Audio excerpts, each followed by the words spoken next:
Good morning students. मैं Meena Duchaniya, assistant professor SPC government college Ajmer, MSc previous sem first के। आज quantum theory में आज हम लास्ट जो आपका टॉपिक रह गया था उसकी स्टडी करेंगे, perturbation theory of the helium atoms. Perturbation theory of the helium atom समझने से पहले हम ये जान लेते हैं कि पर्टिब्यूशन थ्योरी कहते किसे हैं। अभी तक हमने one dimension particle in one dimension box, particle in three dimension box and resonator, simple harmonic oscillator, इन सब की स्टडी, हाइड्रोजन एटम, इन सब की स्टडी हम कर चुके हैं। तो ये जो सिस्टम होते हैं सब होते हैं सिंपल सिस्टम, जिसे हम श्रोडिंगर वेव इक्वेशन, आपने देखा कि हमने इन्हें श्रोडिंगर वेव इक्वेशन के द्वारा सॉल्व किया था। लेकिन जो कुछ कॉम्प्लेक्स सिस्टम ऐसे होते हैं जिनका सॉल्यूशन हम श्रोडिंगर वेव इक्वेशन के द्वारा नहीं कर सकते, इसके लिए हमें पर्टिब्यूशन थ्योरी के द्वारा हम सॉल्व कर सकते हैं। अब कॉम्प्लेक्स सिस्टम क्या होते हैं? सिंपल सिस्टम कोई भी होता है, उसको अगर हम एक्सटर्नल फील्ड में रख दिया जाए या कोई एक्सटर्नल फील्ड हमें सिंपल सिस्टम पे अप्लाई करें, तो जो सिस्टम होता है सिंपल सिस्टम वो कॉम्प्लेक्स सिस्टम में चेंज हो जाता है, जिसे हम पर्टिब्यूशन थ्योरी के द्वारा ही सॉल्व करते हैं। अब इस सिंपल सिस्टम को हम एक्सटर्नल फील्ड में रखते हैं तो जो उसकी एनर्जी लेवल है वो थोड़ी शिफ्ट हो जाती है। और शिफ्ट किस तरह से होती है? वो दो तरह से शिफ्ट होती है, डीजनरेट एनर्जी लेवल और non degenerate energy level. Degenerate energy level होता है कि अलग अलग वेव फंक्शन जैसे psi1, psi2 और psi3 वेव फंक्शन की एनर्जी एक ही हो, जैसे एनर्जी ई हो। नॉन डीजनरेट एनर्जी लेवल होते हैं जैसे psi1 की E1, psi2 की E2 और psi3 की E3। ये होते हैं नॉन डीजनरेट एनर्जी लेवल। अब हम बात करते हैं हीलियम एटम की पर्टिब्यूशन थ्योरी की। Normal helium atom as an application on first order perturbation theory of non-degenerate system. The helium atom consists of 2 electrons and a double charge positive nucleus. इसे हम ये सब जानते हैं कि जो हीलियम एटम है वो उसके पास 2 इलेक्ट्रॉन होते हैं और जो न्यूक्लियस पे चार्ज होता है वो +2 होता है। It is assumed that the mass of nucleus is infinitely greater than the mass of an electron. The potential energy for a system of 2 electrons, 2 electron कौन कौन से? A और B, nucleus of charge positive Ze, जो nucleus का charge है, इसे हम एक डायग्राम के द्वारा रिप्रेजेंट करते हैं। अच्छे से समझ लेते हैं डायग्राम के द्वारा।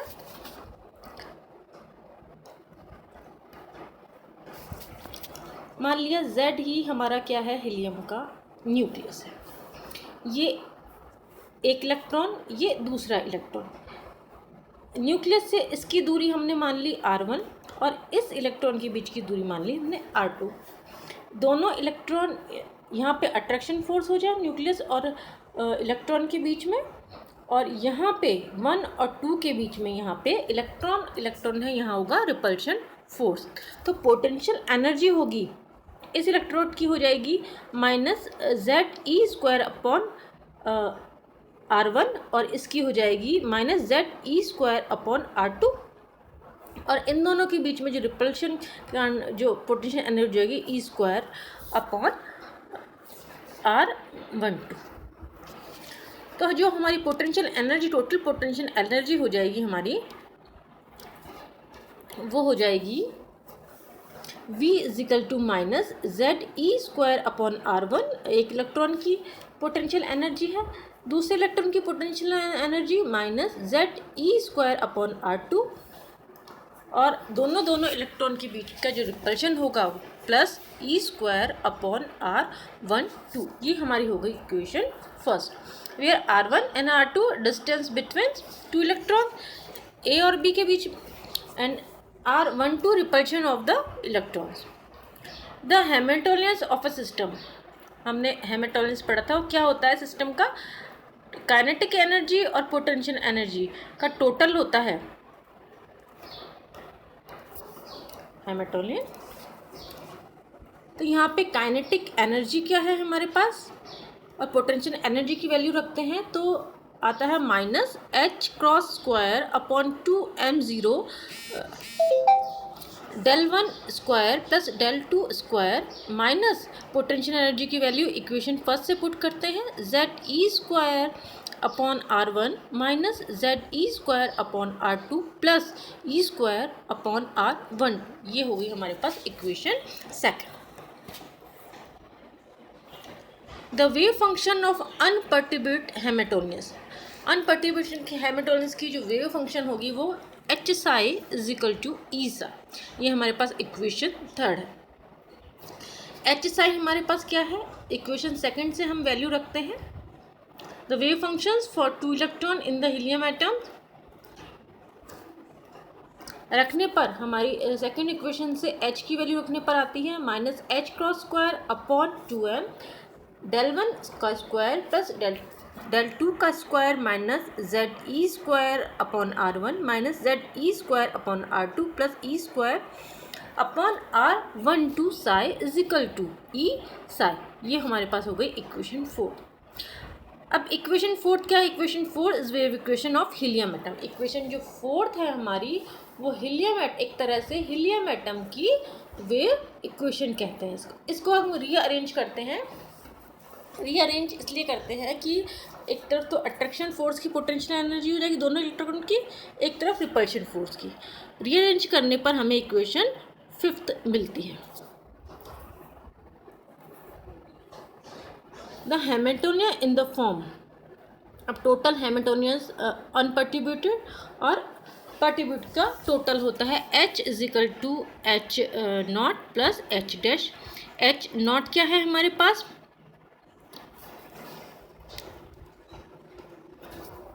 ये वाला पोर्शन हमारे पास एच नॉट है और ये हमारे पास क्या है एच डैश। एच नॉट क्या है अनपर्टिब्यूटेड हेमिल्टोनियस और एच डैश क्या है पर्टिब्यूट हेमिल्टोनियन। इक्वेशन 6 और 7। The wave function of unperturbed state H dash H not into psi not is equal to E not into psi not. H not की value हम equation जो 6 से इसमें पुट करते हैं तो इक्वेशन 8 हमें मिलती है। इसी तरह से साइन नॉट क्या हो जाएगा, साइन नॉट भी दो वेव फंक्शन का मल्टीप्लाई है। Psi naught is equal to psi 1 naught into psi 2 naught, equation 9।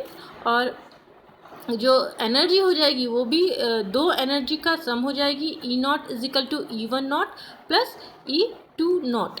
ये हो गई हमारे पास इक्वेशन 10th। अब इक्वेशन 9th और 10th साइन नॉट और ई नॉट की वैल्यू इक्वेशन 8 में हमको इस वाली इक्वेशन में पुट करते हैं। द इक्वेशन, अब हम इसमें दो तरह की इक्वेशन बना लेते हैं 8 इक्वेशन में, एक तो साई 1 नॉट की और एक साई 2 नॉट की। तो हम जब साई 1 नॉट की इक्वेशन बनाते हैं तो delta 1 square Sai 1 not 2m H cross को अगर हम यहाँ ले जाएंगे उसके बाद यहाँ लाएंगे तो ये इस तरह से इक्वेशन 11th हमें मिलेगी 2m naught upon H cross square E1 not plus Z E square upon R1 psi 1 not is equal to 0। ये इक्वेशन 11th हो गई किसके लिए, साई 1 नॉट के लिए।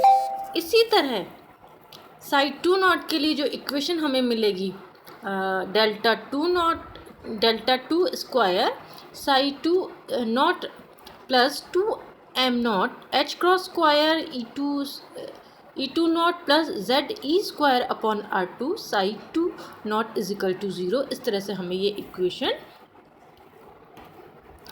12th हमें इक्वेशन मिल जाएगी। अब इक्वेशन 11th और इक्वेशन 12th वो hydrogen like wave function and the solution for the eigen value and eigen function.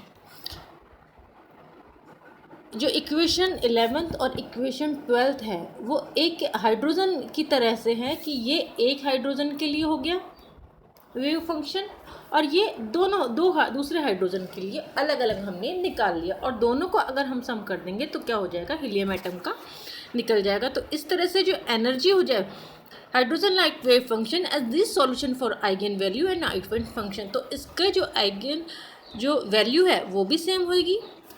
तो E1 not is equal to हो जाएगा E2 नॉट जिसकी वैल्यू हो minus Z square M not E की power 4 upon H cross square into N square.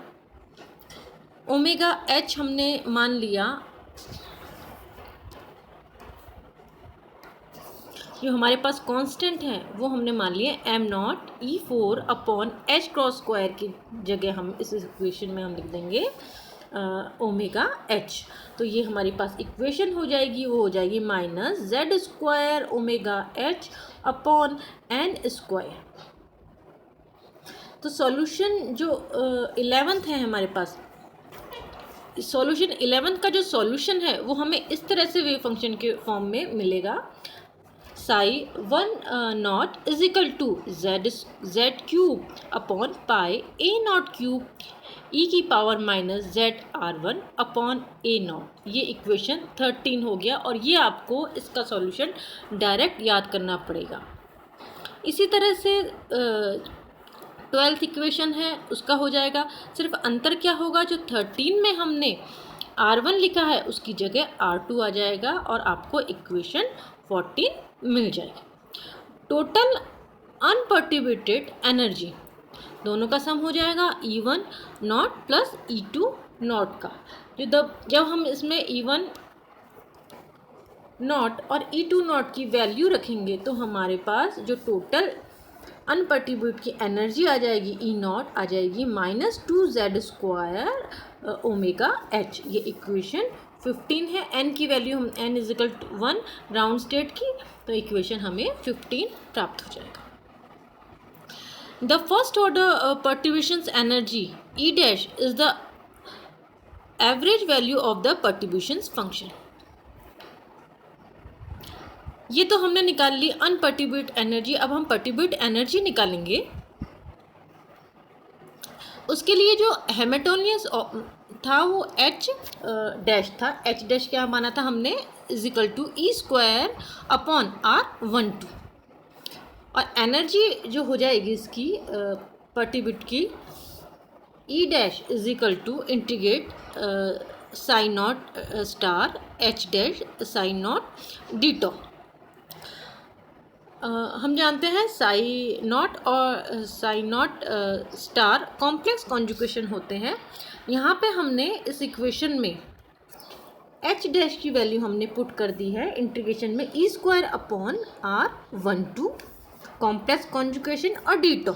ये हमारे पास हो गई इक्वेशन 16। साई नॉट बराबर है साई 1 नॉट के और साई 2 नॉट के, हम पहले देख चुके हैं।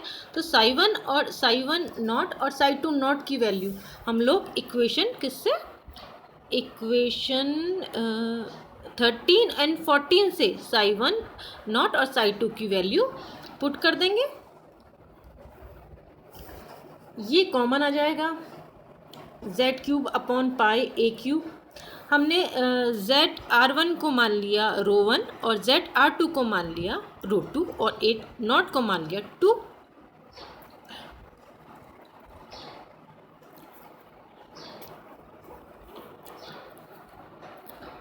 साइन नॉट हो जाएगा हमारे पास Z cube upon pi A not का cube exponential minus rho 1 minus rho 2 upon 2। जहाँ तो इसी तरह से रो 1 2 हो जाएगा 2Z R12 ए नॉट, क्योंकि रो 1 क्या था 2Z R1 upon A not माना। तो इसी तरह से रो 1 2 भी हो जाएगा। Volume element for 2 electron in spherical polar coordinate, spherical polar coordinate होते हैं r, theta and phi. D tau is equal to r1 square d r1 sine theta 1 d theta 1 d phi into r2 square d r square sine theta square d theta d phi 2। E dash हमारे पास हो जाएगा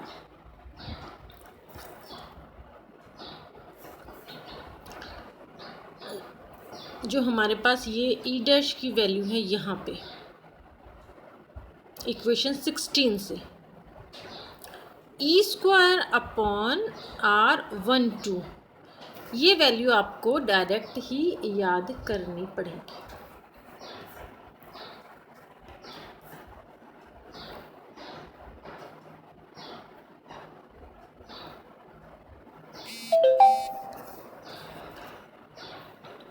ये हमने ये वाला expression लिखा है, इस एक्सप्रेशन में हमें वैल्यू, तो वैल्यू हो जाएगी ई डैश की Z E square upon 32 r square A not integrations. एक इलेक्ट्रॉन के लिए इंटीग्रेशन है 0 से 2 पाई, 0 से पाई और 0 से इनफाइनाइट। दूसरे इलेक्ट्रॉन के लिए इसी तरह से हो जाएगा 0 से 2 पाई, 0 से पाई और 0 से इनफाइनाइट। और ये ई की पावर हमने एज इट इज़ यहाँ पे रख दिए, ई की पावर माइनस रो 1, ई की power minus rho 2 upon rho 1 2। और डी टॉ की वैल्यू हमने रख दी है रो 1 पी का square d P sine theta 1 d theta 1 d phi into rho 2 का square d rho sine theta 2 d theta 2 d phi 2। ये हमारे पास हो गई इक्वेशन 70।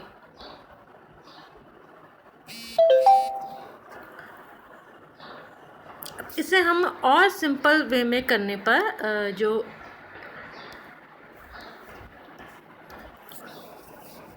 इंटीग्रेशन करने पर ये एज इट इज़, और D1 और D2 इनकी जगह हमने D1 और D2 रख दिया। वो इक्वेशन 18 हो गई हमारे पास। ई डैश की वैल्यू हम निकालते हैं, तो ई डैश की वैल्यू बच्चों आपको जो डायरेक्ट यहाँ याद करनी पड़ेगी वो आ जाएगी 20r स्क्वायर। ये 19 इक्वेशन हो गई। अब 19 जो इक्वेशन है वो इक्वेशन 18 में हमें पुट करनी है। 18 में हम जब पुट करते हैं तो जो एनर्जी की वैल्यू आती है वो कुछ इस तरह से आएगी 5z E square upon 8a not, या जब हम a नॉट की जो वैल्यू है वो h क्रॉस स्क्वायर अपॉन जो हमने पहले रखी थी m नॉट ई स्क्वायर रखते हैं, तो जो वैल्यू आती है हमारे पास E dash is equal to 5/8 z m not E 4 upon h cross, या हम इसके कह सकते हैं m/4। z की वैल्यू 2 रखने पर m/4 z ओमेगा h। तो टोटल जो हमारे पास एनर्जी आ जाएगी, जब हम एनर्जी ई नॉट की एनर्जी और ई डैश की एनर्जी जो हमने ई नॉट की निकाली थी वो भी रख देते हैं, और ई डैश की जो हमने एनर्जी निकाली है वो रखते हैं, तो जो वो हमारे पास एनर्जी की जो वैल्यू आती है, टोटल एनर्जी की वैल्यू वो आती है -2.75 E square upon A not. z की वैल्यू 2 पुट कर देते हैं। The energy of helium atom of ground state without contribute आएगी -4 E square upon A not. बच्चों ये आज आपका क्वांटम केमिस्ट्री का चैप्टर पूरा होता है। Thank you.